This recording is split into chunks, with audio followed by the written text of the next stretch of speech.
Welcome to another episode of Plan Dulce. This podcast is brought to you by the Latinos in Planning Division of the American Planning Association. This is a space where we learn from urban planners as they share their experiences, their career journeys, and all of the exciting projects that they're working on. Together, we are building a growing library of stories from Latina and Latino planners working in various communities all across the U.S. and sometimes even internationally. Thank you so much for tuning in today and letting us be part of your day. Now, on to the show. Thank you everyone for joining us for our live recording of our Plan Dulce podcast. With me this afternoon, I have Keyanna Ortiz-Cedeño, who's coming in from Colombia right now, doing some really, really great work. She's here to help facilitate our interview with Dr. Christine Marin, who's Professor Emeritus from the Arizona State University. So super excited to have them both, and I'll pass it off to Keyanna to introduce our speaker. Dr. Christine Marin is Professor Emeritus and Archivist-Historian at the Arizona State University. Dr. Marin is the founder of the prestigious archival repository, the Chicano and Chicana Research Collection, and archives at the Hayden Library in Tempe, Arizona. As Adjunct Faculty Associate in the College of Liberal Arts and Sciences, she taught courses on the history of Mexican Americans for the former History Department and the School of Transborder Studies, and the history of Mexican American women and Latinas for the Women and Gender Studies Department. The National Association for Chicano and Chicana Studies awarded Dr. Marin its Community Award in recognition of her commitment to the Latino community as an archivist and historian in the field of Chicano and Chicana Studies. Arizona Humanities awarded her the Juliana Yoder Friend of the Humanities Award in recognition of her research, writing, and scholarship for her work that supports and promotes the humanities. Her most recent publication is Amazing Grace Keeps the Platters Spinning, and I'm pleased to welcome our honorary guest today. So I'd like to start off with a small question that we always ask most of our guests, and that is, what is your favorite plan dulce, or what is your favorite dessert? I love the pan dulce, but I love the cimarron, the cimarron, the pig, the little puerco. Yeah. Do you have any fun food memories associated? I love it with coffee, especially with coffee. When I was growing up, that was my mother had to begin her day, actually, but always with black coffee, and she would dunk it. So I learned to dunk all of my little pastries in my black coffee, and I still do that. And I remember that one. It reminds me of her. That is good. Your mother would be very proud to your carrying on the legacy. And I feel like most pastries are better with a cup of coffee or hot chocolate. I also love pan dulces in cafe in the morning. So curious, kind of getting into the meat, no pun intended, of the conversation. Can you share some memories from your upbringing in Arizona and how growing up in a copper mining community influenced your perspectives on community, resilience, and urban planning? I grew up in a copper mining community called Globe, Globe, Arizona, 90 miles east of Phoenix. My dad belonged to his local union in the beginning, in the original history of Mexican labor copper unions in Arizona, especially in my hometown, was first the International of Mine, Mill, and Smelter Workers, the IUMMSW. Then they became known as the Western Federation of Miners, and then later the Miami Miners Union. The history of those unions actually began with many Mexicanos immigrating to copper towns like Globe to work in the mines, or they were brought in to work in the mines. But in my dad's era, the mines were segregated by workplace and by pay, Mexican pay, Anglo pay, and the Mexicanos tried to form their own union, but the copper mining companies denied them, but they still met. And so finally, he did become part of the labor organizing efforts to form a Mexican union, and that was later called the Miami Miners Union or the Mexican Miners Union, then later the AFL-CIO. So growing up in that environment with all of our families in Globe, Mexicano families, the men worked in the mine. That was the main source of work that it brought in Mexicanos and neighborhoods and people. So I was very much influenced by labor organizing and union organizing on the part of my dad and my mom, who belonged to the Women's Auxiliary of the union. So I grew up with all of that, labor consciousness, being aware of the importance of unions, and advocating for women, especially in the auxiliaries that they belong to. So I learned unionism those of us who grew up in copper mining towns, we come away with that consciousness and we come to cities to go to school, and we never leave that kind of thinking, and we become better students because we work together. That is amazing. And I think that more urban planners could benefit from having a stronger sense of class and labor consciousness. I'm curious how you feel like having a strong sense of labor consciousness does influence the way that you think about things like economic development and planning. Well, in our state of Arizona, there is no longer a union to support copper mining workers or workers in the mines because that was taken care of in 1983 by Phelps Dodge Corporation that busted unionism in the copper industry. That does not mean, however, that workers are not forming unions together or working together in other industries.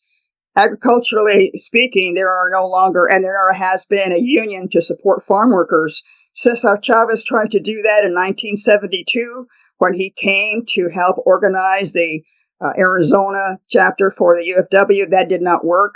But other Mexicanos who have come to work here in our state in different industries, like the resort industries, or let's say in other areas, they now are forming unions and working together to end racism and discrimination in the workplace and to work for fair wages for workers. Starbucks is a recent example of that in Arizona. That's so critically important. And before we move on to our next question, I was just curious to know how you feel like our agriculture and our industrial industries in the United States would look differently if labor organizers were able to achieve a more complete vision of labor rights for Chicanos and Latinos in general in the United States. Well, we read much about the California experience because of the work of Cesar Chavez, but there are many other workers in other states that followed his example. You always have that battle between union sympathizers and union organizers and workers who belong to their own farm workers union with the government who may not recognize unionism in agriculture, with others who live off the work of the workers and take their money in different ways and exploit them. I think we're going to really be in, if I just might insert just a moment, what's been going on politically. I think we're in for a big surprise. And I'm sorry to say that immigrant workers are going to be victimized and going again to be the victims of labor exploitation or in some way racism, not just along the border and not just in agriculture, but immigrants in general, because Mexican immigrants have been the backbone of unionism, regardless of the industry in our state of Arizona. No, and that's so real. I think that is a very relevant thing to bring into this space. Urban planning is a deeply intersectional field that is intimately affected by politics. Like, I was doing work in California and like an agricultural community that was predominantly fueled by Central American and Mexican workers. And there's so many intersectional issues like housing and flood resilience, heat islands that are deeply, deeply relevant to the planning field that we should be conscious of in the fight to make sure that Latinos are able to survive through these next 4 years and they have a dignified living experience and working experience. That's right. And don't forget the contribution of the Filipino workers in California in an earlier space and time, their importance as compadres with Cesar in different ways to strengthen the unionism of immigrant farm workers. The Filipinos are very good at maintaining solidarity and working well. And the descendants, the children, or the descendants of those workers continue that thinking of the importance of unionism in other industries, if not in agriculture any longer in Arizona. Yes, we love our Filipino brothers and sisters in the struggle. It's so important to build solidarity with communities who are facing similar structures of marginalization and to grow our movements across different backgrounds. And so I'm so glad that you brought that into the space as well. Yes, exactly. So I'm curious, moving on, what inspired you to pursue a career in academia? And how did you navigate that journey as a Latina, especially during a time when there were even fewer Latinos in higher education than there are? In my generation, thank you, President Kennedy, and later President Johnson, we, the children of immigrant families or Mexican American or Latino or Chicano families, were able to help us, the children, go to school because of the financial aid that was now available through the War on Poverty program initiated by President Kennedy and then later carried out by President Johnson. So we were able to work with families, like my parents' example, who had to qualify. Obviously, we qualified because we didn't have any money, to get financial aid for children to begin their college education at a community college, at a university in our state or elsewhere, because it was a federal program now, because there was money, financial aid to get you started to go to school. And that financial aid also made it possible for you to find work as a work-study employee, student employee on campus. So not only did you get financial aid to go to school that paid for your tuition, your books, and maybe your dormitory, but you also had a job on campus, which meant, because it was a federally funded program, you were more than likely to find work because the department paid 3/4 of your salary. The government only had to pay 1/4. So it'd make more sense for a department on campus to hire you because they didn't have to pay so much money. The government gave them the money. So you had a job. So you were able to work. You were able to go to school. So I was able to work on campus in different areas to earn a wage. A student wage wasn't much, but at least it was money that my parents couldn't afford to send me. Not only could they not afford to send me to pay for tuition, but it was that war on poverty money that came through because of President Johnson. Thank you, President Kennedy, as well. And not only me, but many others, not just from the mining towns, but from Phoenix or from Tucson or from other areas where there were Mexicanos working, but now they were sending students or their children to universities like Arizona State University. And we all became friends, even though there were so few of us. Gone were the high school rivalries, I have to tell you, in sports especially. If you were having a rivalry for many, many years with your next door neighbor, like me, Globe, Miami, M-I-A-M-I, Miami, Arizona, separated by 6 miles between Globe and Miami, those 6 miles, there was a rivalry that still continues in all areas, especially sports. But now we're coming to ASU together. We're coming from other mining towns together. And out the window goes that sports rivalry. Now we're working together because we have that labor consciousness in our brains already, growing up with all of that importance of working together. So we're able to become friends, share our areas of interest, take classes together, help each other, become successful students, because we already have that it's important to work together type of attitude.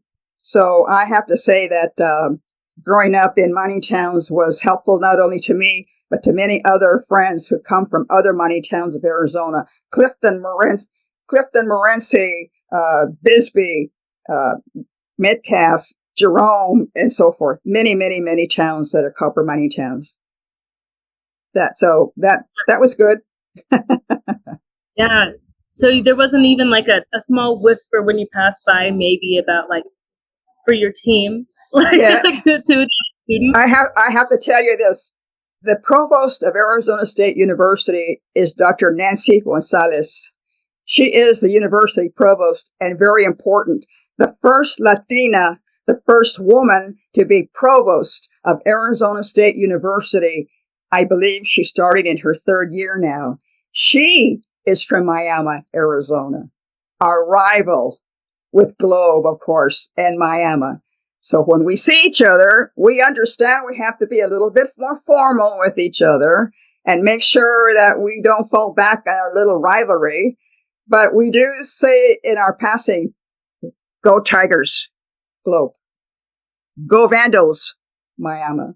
So we still maintain that little, small little thing and laugh about it. But we also understand we have to be a little bit more formal. And now we recognize each other in different ways. But the provost of Arizona State University from a copper mining town, Miami, Arizona. Can you believe that? That's amazing. She's going to be there. She's there now. Very important. So I have to make sure that I call her Provost Gonzalez. But I do say, go Tigers. Exactly. Have a tiger on her door for April Fool's Day. Exactly. That is so important to be able to put down some of the more insignificant barriers that divide us in order to develop a sense of stronger, solidarity with each other in order to make and make sure that we can succeed in spaces that we're not always made for. I agree. And a university setting allows you to do that in different kinds of ways. With students now in the different generation coming to school, there may be financial aid. There is no longer, of course, federally funded financial aid that gives you your tuition automatically unless you have a grant or you have something coming in a different way. But now with this new generation of students coming in, they do qualify for financial aid through scholarships. And they do come in that way, which is great. Scholarships that are coming from organizations, scholarships that are coming from civil rights organizations away from the West. So they're qualifying now because they're good students. They've gone to good schools. They've had a good high school education to get them into college or community college or university, and they're very good and they're very disciplined, and they have technology awareness and knowledge that's available to them now to make them better students and good students, and they keep up with the technology, and they come away as college students with a degree in technology. Isn't that amazing? I find that just simply wonderful. I like that. I think it's been absolutely incredible to kind of see that transformation of like students' personal journeys as they kind of move through the process of, leaving their hometown and joining the university system. So that's right. Yeah, absolutely. They already know it. They already know it before they come to ASU. We knew nothing. we had academic counselors who were like us, but we were all in it together. We were like first timers. Mm-hmm. Absolutely. We had, so now there's no excuse for you, Chicano, Latino, Hispanic, not to be successful. There's no excuse for that anymore. Yeah. You definitely blaze the trail forward, Thank goodness for mentors, right? Yeah, absolutely. Yeah. That's so critical. Yeah. And in regards to that, we would like to touch on your legacy and impact of teaching. Yes. And so over your years of teaching history and transborder studies, history, and I have to say La Chicana history. I taught La Chicana. I was the first Latina or Mexicana Chicana to teach in the College of Liberal Arts. In Women's Studies, as it was called then. Now it's called Gender Studies. The first course called Latina history in Arizona and in the Southwest. I worked my butt off for that. Absolutely. And so, kind of speaking to all of that incredible advocacy work and trailblazing that you've done in academia, what are changes that you've observed in how students engage with Chicano and Mexican American Latino history? I'm glad you asked me that, because even though I'm emeritus, I flunk retirement all the time. Meaning that students contact me, graduate students working on a thesis or a dissertation or something for a class that relates to cultural diversity. They have remained these new students that are coming up in the field, whatever their field is. Sustainability, I don't even know what that was for a long time. But they're coming up in new fields and they want to know about themselves, about their history.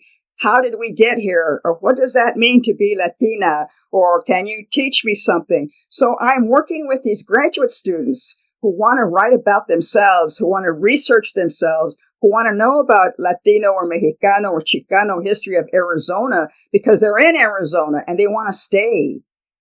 They might be attracted to other locations away from the West or the Southwest, but they want to stay here and they want to know what they can do. So I meet with them. I take them to the archives to do research. I teach them electronically how to find databases in their field. We go through sessions together, I help them through contacts.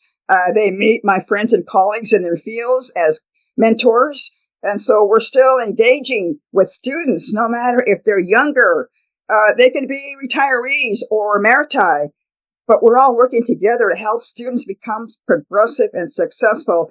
It's like somebody who helped me. We understand the importance of helping others. How did we learn that? We learned that from our parents.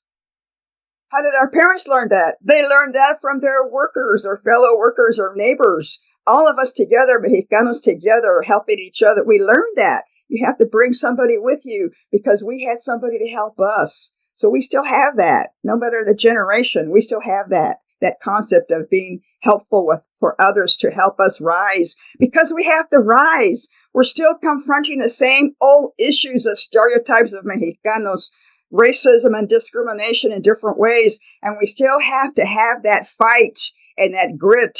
And we have to have that energy. No te dejas. You know that word that your parents, no te dejas, mija. Okay, Dad, I won't. You know what that means, right? Keep fighting. No te dejas. Don't let them push you around. Blah, blah, blah. We learned that when we were little growing up. I don't know. I'm sure others do too. I'm not the only one who knows what that meant. But we still have that ganas, as we call it. People call it in English drive. We have drive. We have ganas, drive. We have ganas. We never lose it. That's what I'm talking about. Ganas. Thank you. That is so important. And please excuse my internet faux pas earlier as I'm in Colombia at the moment. But I'm curious, like moving into that, like the spirit of having ganas, like continuing the movement forward and uplifting people as you rise. How do you think having more Latino faculties and staff in higher education has impacted students and the broader academic landscape? And what steps would you like to see institutions take to improve representation? In 1970, Arizona State University brought in new Chicano professors in their fields of history or in liberal arts, for example, or humanities. What was happening in 1970, where I'd come along with a library, the archives, was a different kind of a movement, a movida, a movement. It was a kind of like a civil rights movement, but it was a Chicano.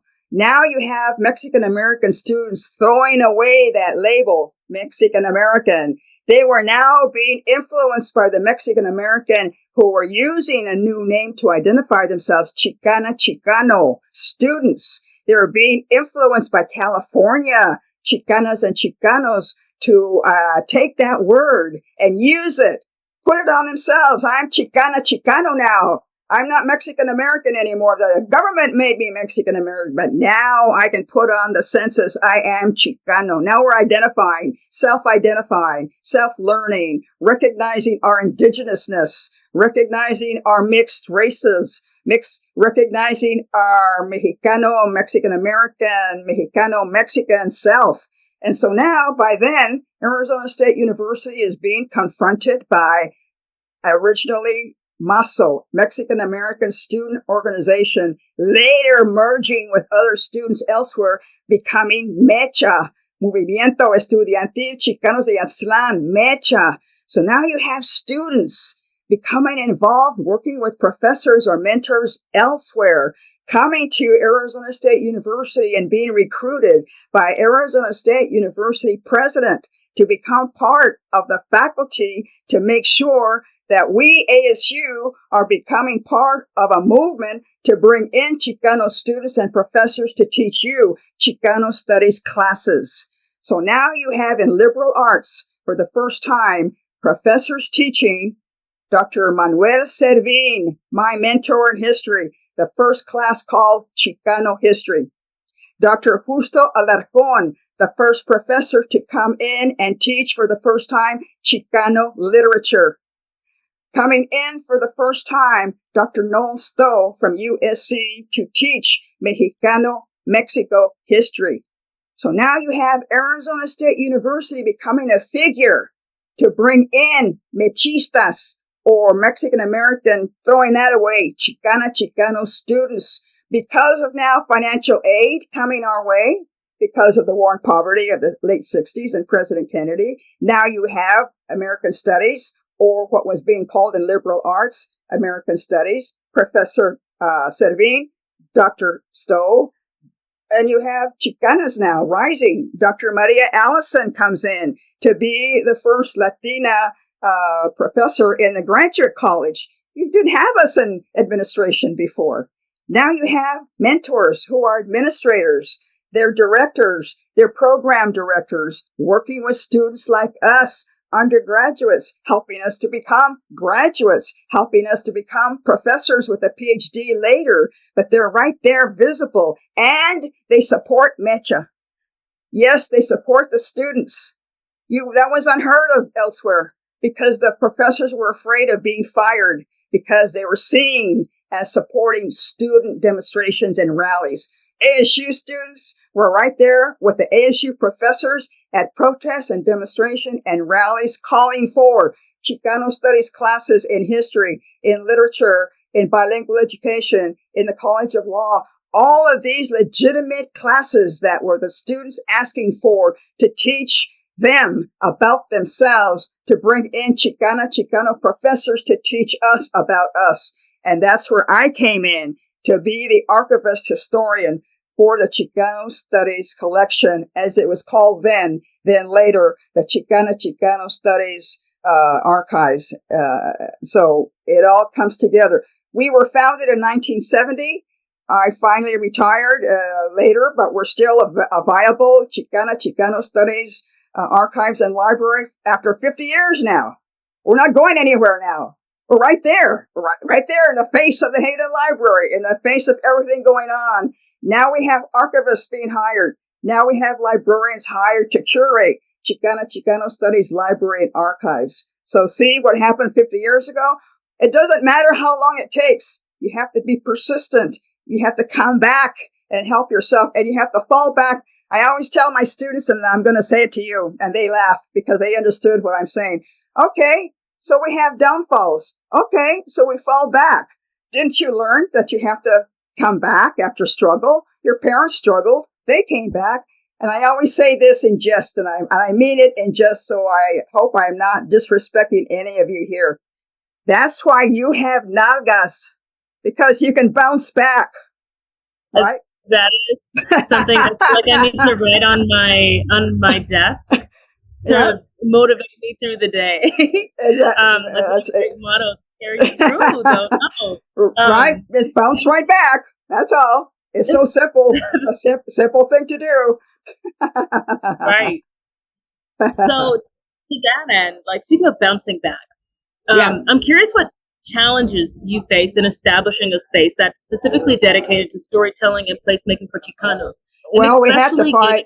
Yeah, we have to fight it. We have to fight in women's studies. Thank goodness the director of women's studies was progressive in her thinking and approached me. Chris, we have to bring in more students into the classroom because we have a certain number that we have to fill to have the class meet. So thank goodness we had in the College of Liberal Arts an academic counselor and advisor, Mr. Eduardo Delcy, who would meet with freshmen and who would meet with other students and help them sign up for classes. He brought me and he sent me students who could take, because of him now, taking my class La Chicana or La Chicana History or La Chicana in Arizona or La Chicana in the Southwest. That way we would meet the numbers to have the class meet and grow and continue and have money. So because of Dr. Servin, the new professor in history, because of Dr. Stowe in history, because of liberal arts director who managed the courses in liberal arts, and because we had a very good director in the women's studies. So La Chicana grew. The courses in La Chicano history grew. Courses in Chicano law grew. Courses in bilingual education grew.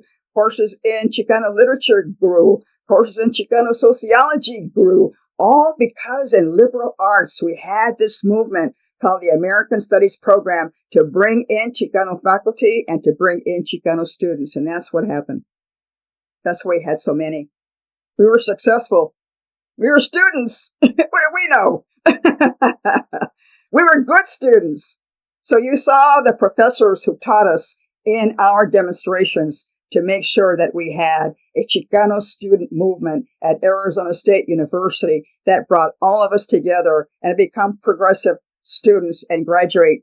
Many of us now are professors in universities who teach college classes. Many of us now are scientists. Some of us are professional athletes. Many of us are attorneys. Many of us are social workers. Many of us are professionals. Professionals now. We've got our degrees, but thank you, Dr. Cedeño. I still thank him. He's deceased now. But thank you, everybody in liberal arts when I started. Thank you, everybody. I thank everybody. So they thank me, and I'm still meeting them now that they have children. I'm saying, okay, I stop when I have to stop teaching your grandchildren. I taught you as students. I taught you as parents. Okay, I guess I can teach your grandchildren as well. We'll do it electronically. So we're doing okay. I still do that. I'm just not in the classroom anymore. Now I'm in the Emeritus College. And the Emeritus College is a whole different atmosphere. Now, with my status as emeriti, I'm able to do a lot more and do similar things that I was doing in the classroom. Now, I am working with emeriti faculty in the Emeritus College, and we meet with students, and we work with students on dissertations and theses, and we do write letters of recommendations, and we do have little meetings to make sure that students do well. So we're still doing it. I'm still doing it. I'll do it forever. Yes, I love to see it. So, yeah. I'm curious what unique challenges you have encountered in documenting and sharing Latino stories, and how you think communities continue to advocate for their stories in a broader historical narrative. Yeah. And especially, you mentioned the current political climate earlier. There are many people who would say that teaching students about their history, when that history is complicated and not always flattering towards the United States government. When I was teaching La Chicana, I always assigned my students an oral history project term paper. They learned from me oral history techniques and how to conduct interviews. They learned from me and the manual that I created and how to teach oral histories. They had to produce an oral history project as a term paper for my class, or they did not pass the class. So we all worked together, the students and me, with their parents, with the women. The requirement was that they had to interview Latinas, or they had to interview women in the family to create a family history. So that meant, well, I have to now talk to my mother. Yep, you do. If you and your mother aren't getting along, you better start talking to her because you've got this paper to do. So we were now creating a new way of addressing family history, oral histories. My students now were interviewing their neighbors or their tias or their grandmothers or their parents or their mothers. And on campus was also the Hispanic Mother-Daughter Program, a federally funded program through the Women's Equity Act that came into ASU by 1980.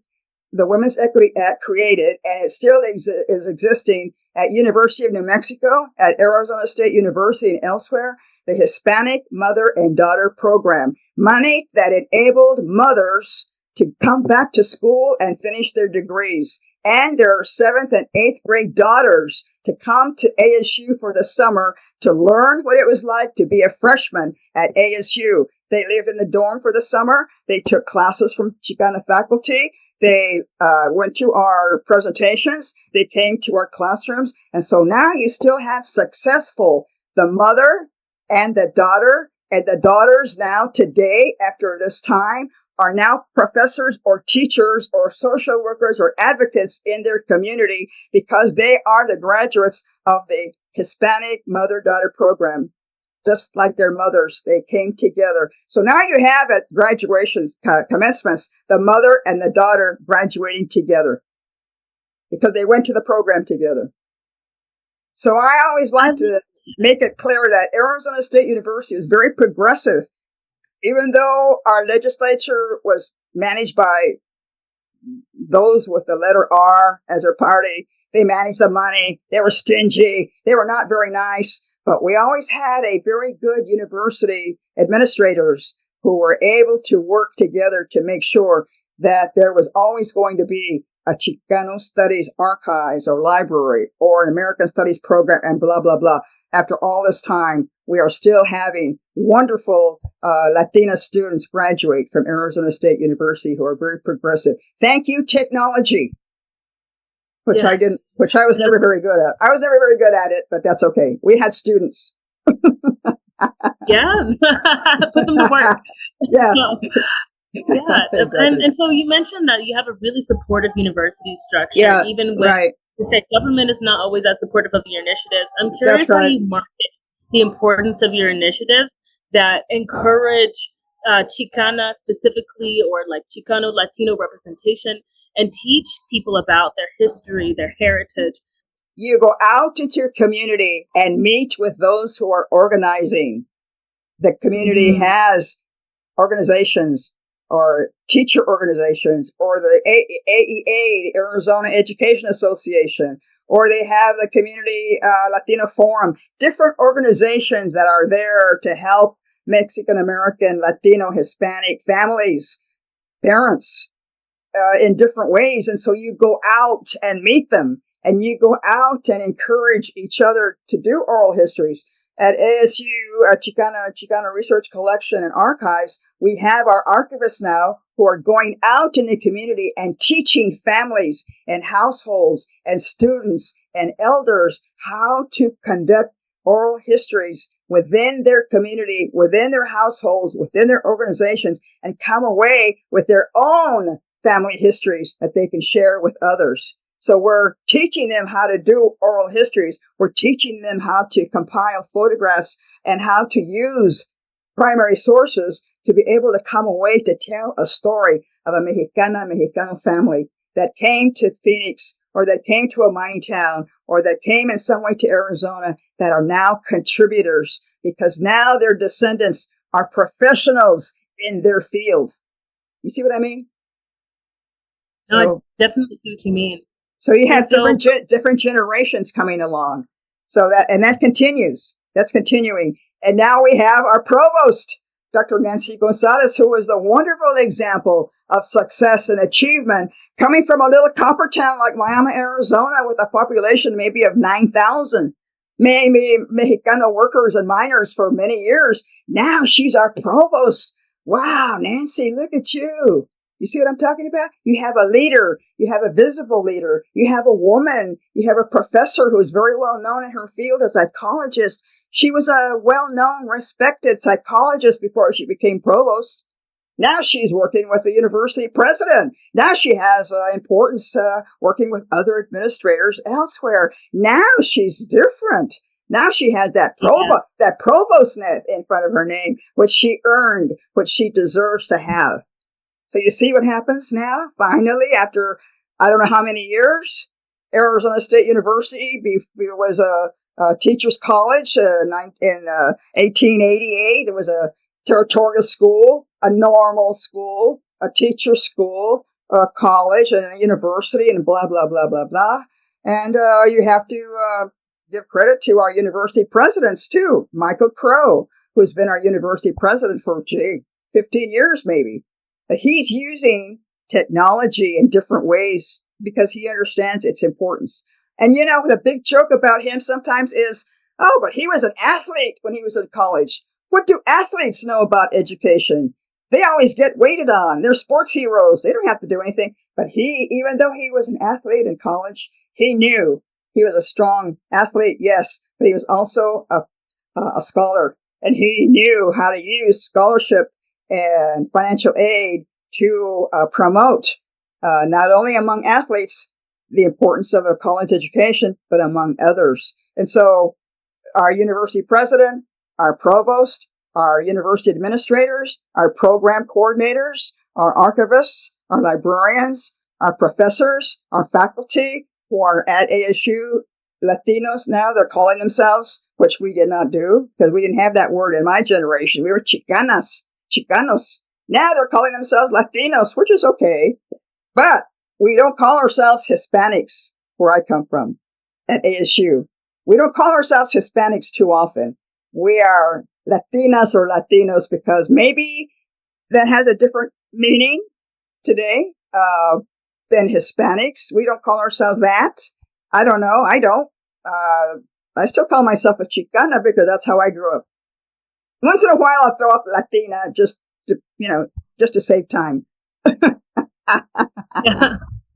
Yeah. It's important to respect the individual identities that matter to us. You know what's great? You know what's great, Keyanna? We can choose. Now we can choose whatever we want to be. Now we can self-identify and identify ourselves in different ways and explain ourselves in different ways. However, all you have to do is look at my work. That's what we teach students. That's what professors say. Don't judge me by my skin color or my hairstyle or how I'm dressed or my accent or blah, blah, blah. Look at my work. Look at my work. I have that PhD after my name for a reason. Look at that work. Exactly. Right? So you have to remember that. Look at my work. Don't judge me on other things. I have credentials just like you do. Exactly. Yeah. And so you've spoken to the way that you've uplifted your community in a very practical way. And you've been successful in balancing the roles of academia and a very tangible community activism. How do you view the intersection of these two worlds? And what advice would you give to others striving to have a similar impact? Students ask me that often. I don't know anybody. I live in a white world, or I'm in a mixed marriage, or my parents are mixed. I don't have a biological parent, blah, blah, blah. I don't know how to identify. Well, when you are teaching them in a classroom, you're helping them learn how to read the works of others, how to use what they're studying and adapt it to themselves in the assignments that you're giving them as students. Then they learn little by little the readings of others, and they're learning how to apply concepts, ideologies, and thinking to create their identities, to use terms that they can define, to be influenced by others who are helping them, because students now are working better together. Gone are all those rivalries. Now they're working together because they see the importance. Now they're learning how to share a business or to form a business. Now they're becoming entrepreneurs.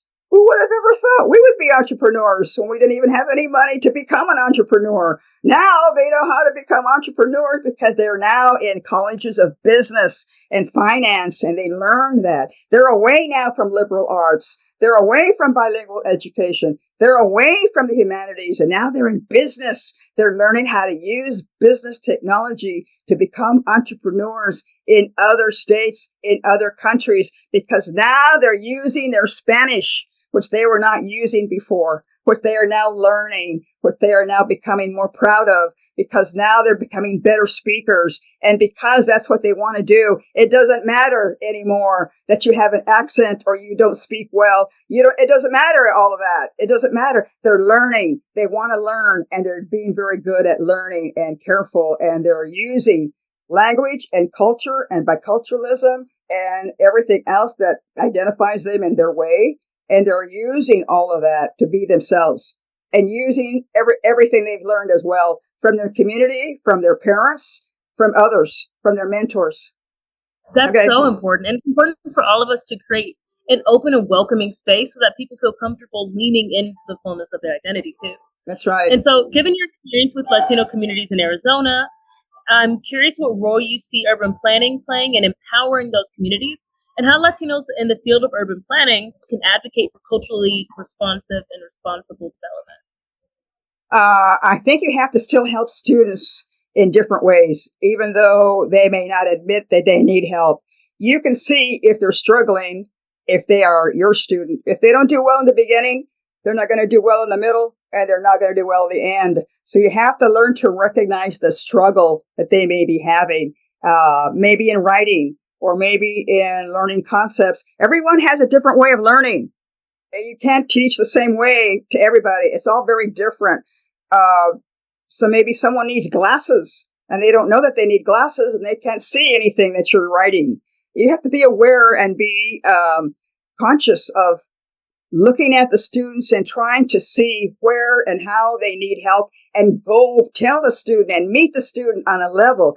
It's just not you, the professor. No, you have to be a little bit more closer to the students who need your help. That's why they're there. They're not going to say, I need your help. No, you have to approach them in different ways because somebody did that with you. Dr. Cedeño did that with me. How did he know I needed help? I don't know. Who knows? Who really knows? It isn't until later. Oh, so that's what he meant by blah, blah, blah. So we as professors or colleagues have to work with students in different ways. We have to meet parents as we move along. We do have to engage in organizations that they might belong to. We have to help students learn by helping them understand the writings of other Latinos in those fields to help them understand what that means. I had a student try to better explain to me sustainability because I didn't know what that meant, and I had to ask, what does that mean? What, Dr. Marin, you don't know what that means? I said, no, I don't know what that means. Well, we have to go have coffee. Okay. I learned what sustainability meant. Yes, now I know. That word was not existent in my world. Now it does, right? Advocacy. Well, I didn't know what that meant. Now I do. But we didn't use the word advocacy at that time. Right. We were just being mitoteras, that's all. No, but I think that... Chris, come along and... We're at a conference. Chris, come along and join us at the mitotera table. Okay, I knew what that meant. Come and join us at the advocacy table. What does that mean? Right? I'm thinking advocacy. Oh, you mean the mitotera table? I can do that. I know what that meant. Right. Exactly. Like just because someone might not know the word for something doesn't mean they're not already doing it. And I think that's right. Something we can take into like our community planning. I think like there's this somewhat paternalistic attitude that sometimes planners have towards communities they work with. Yeah. Right. Most of the time. That we're like the working class doesn't understand their conditions. They don't have time to think about the conditions that they're living in. Like they're not active participants in their communities because they just have to work. They have to work. Just like students today are holding 3 jobs, maybe 4 jobs, part-time jobs to earn a little bit of money because now they're working, but they also have to help families or their family. And, money is tight sometimes. They have dreams. They have dreams of owning a home or they have dreams of education. And so they're working. So you have to remember, and which of your students are working 3 or 4 jobs or maybe part-time at night and so forth, because they look like they're working. They look like they need sleep and sometimes. So you just have to be aware of the kind of help that you have friends, you have mentors, you have other faculty, you have communities that you belong to, you have organizations who can help. Get everybody involved to help somebody. That's what you have to do. So we have to learn to do that and not be shy. Yeah, I think you are absolutely right with that. And kind of speaking towards, that greater level of community engagement that we have to do to connect with each other and kind of build that consensus to move and advance things forward. Yeah. And so, as we look over the course of your career and everything that you've done, what advice do you have for the next generation? A lot of Latinos are looking for hope in the current political climate. And what final words of wisdom, encouragement would you offer the next generation of Latino leaders, academics, urban planners who want to make a meaningful difference? Never give up. Mm-hmm. No matter what, pursue your dream. Work on it the best you can. Do the best you can, but never, ever, ever give up. No matter what, you have to work at it. You have to come to terms with it at different times. You have to believe in yourself, but never, never give up. Thank you so much for your time and for your insight. It has been amazing speaking to you today. Thank you. I'm sure that the audience have loved speaking with you as well. I'm wondering if we could perhaps open up the floor for people to ask. Oh, sure. Dr. Marin. Good. Okay, good. Oh, Consuelo, hi. Hi, I have a question. Sure. I want to say I would love to meet you in person. I want to get that energy from you. I love it. What you've done, that attitude to after your to still have that attitude, that positive outlook, and those tips for the young professionals. It's great. Thank you. Good. I still have ganas. You have to all the way. Till the end. You have to. And I still have my nalgas. Oh, there you go. Awesome. Great. Those two things. My question would be, anything you look back in your career so far that you think, oh, I could have done this different?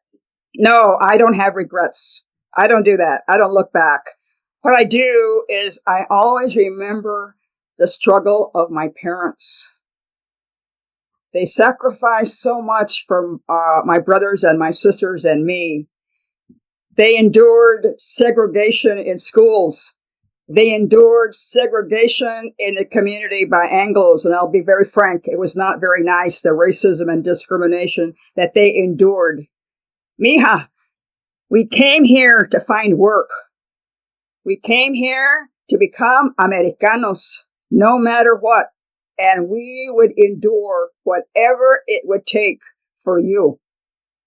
And you saw that. They showed it to you. If you were growing up, you may not have understood it. But as you were growing up, you understood the word struggle, or you understood the things that they sacrificed to get you to go to school. My brothers were able to go to school because they were athletes and they had scholarships, athletic scholarships. That's how they went to school. My friends in high school, my Latina, Chicana friends didn't have that, but they had opportunities through our teachers at the high school to go to business school, to go to beauty school. That's what they wanted to do. My dad and my mom, I had my brothers to help me start college. My brother Benny, who went to Arizona State College before it became ASU. I lived with my brother and my sister-in-law. If it hadn't been for my brother, I probably wouldn't have begun college when I did. It was my brother who helped me. So you see, we have struggles to think about. And so everything that I've done, I'm honoring my parents. I'm honoring our families, our Marin family, the Renteria family. My mother is Eulalia Renteria Marin. Her friends called her Lala. My dad, Guadalupe Trujillo Marin. He became an American when he was inducted into the U.S. Army. He had his name changed from Guadalupe because of all the ridicule that he endured his whole life until he became an Army soldier. He became Lupe. So Lupe Trujillo Marin and Eulalia Renteria Marin, my parents, they are still my inspiration, and I recognize their struggle. So whatever I am, however I got there, whoever helped me, thank you, everybody, but thank you, Mom and Dad. Thank you for that. If nobody else has a question, if I could selfishly ask another one. Go ahead. But I'll give everybody else a second, potentially raise their hand as well. But I know that you've worked tirelessly to close the gender divide for Chicanos and Chicanas in university settings. Yeah. What it seems to be a trend right now where we're seeing less male Latino students on prestigious university campuses. And I'm curious, with your gender studies and gender rights background, how do you see universities bridging that gender gap while at the same time not letting their guard down on the trying to close the gender gap for Chicanas and Latinas? Because we have very different spaces that we're coming from and reasons why that gender gap exists. For instance, like I came from a very rural community in South Texas where many girls were not allowed to leave home unless they were married. And that's a very different context than a lot of Chicanos or Latinos are coming from. And so how do we respond to the gender gap for both men and women in culturally responsive ways in university campuses?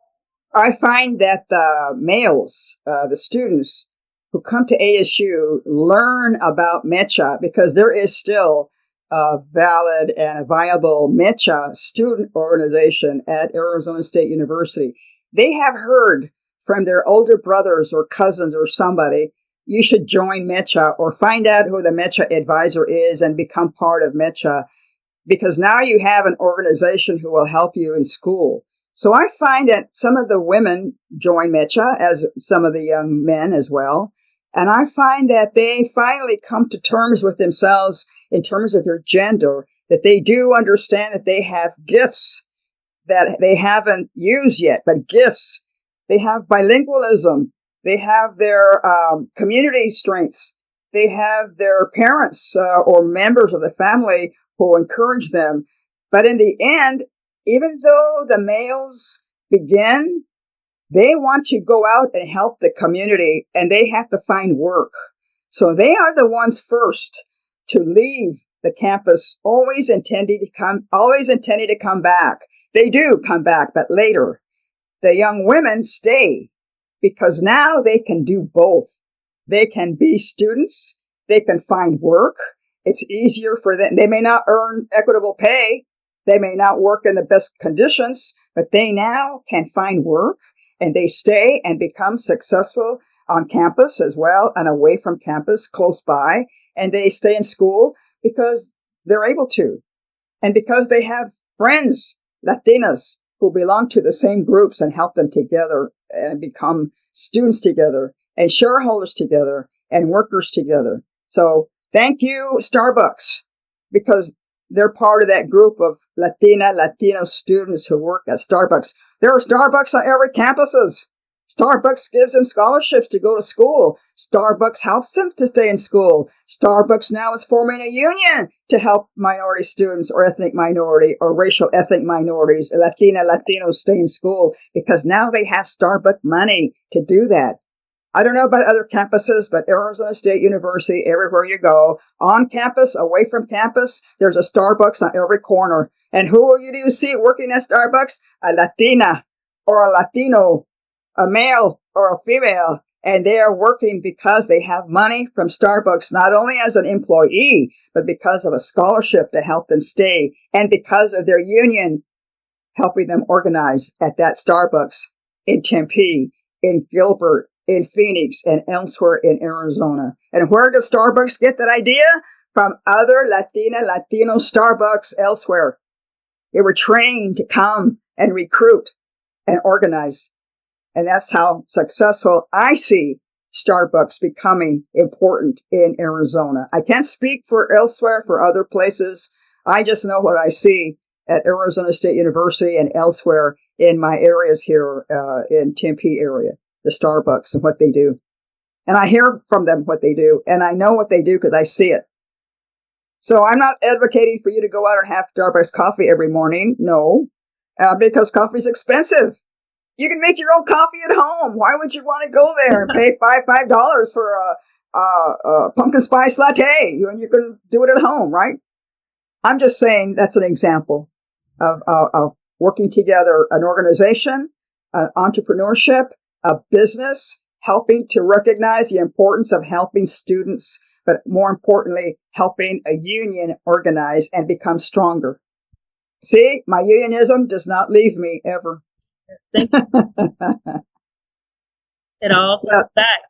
It leads into everything that we do, and I think it should. So thank you so much. It has been such a pleasure. I love the personality that you bring into every space that I've been honored to share with you. Thank you. So, thank you for honoring your time. And thank you, everyone, for participating. I see your names. I don't know you, but I thank you, Matt. I thank you, Ana, and I thank you, Keyanna, and everyone else, and Vidal. I don't see him. Thank you, everybody, for this opportunity to be with you and to help you. And Consuelo, thank you as well. Thank you. So maybe we can do this again in 5 years if I'm still alive. Absolutely. or sooner.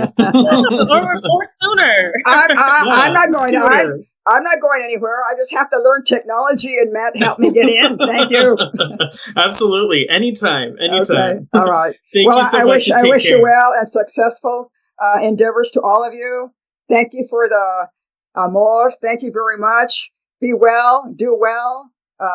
Keep up the faith and don't give up. bounce back or do whatever. Thank you very much. Good luck to you all. Thank you. Thank you. Okay. Bye-bye.